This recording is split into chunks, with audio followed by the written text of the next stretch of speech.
ఆరాధించే దేవుడు ఎలాంటి వాడంటే మనలను ఎరిగిన. నీ జీవితంలో ఏం చేస్తే నువ్వు తృప్తిపరచబడతావో అది ఆయన ఎరిగినవాడు.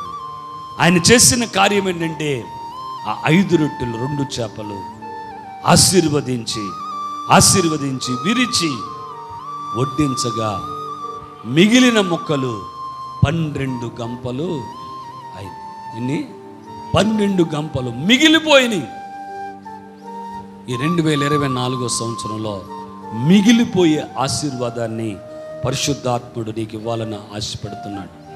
మిగిలిపోయి కొత్తది వచ్చినను పాతది ఇంకను మిగిలి ఉన్న చిన్నదే 5 రొట్టెలు 2 చేపలు ప్రభు ఆశీర్వదించి విరిచి వారికి నీ శరీరానికి ఏం కావాలో, నీ ఆత్మకి ఏం కావాలో, నువ్వు తృప్తి పొందడానికి ఏ సమృద్ధి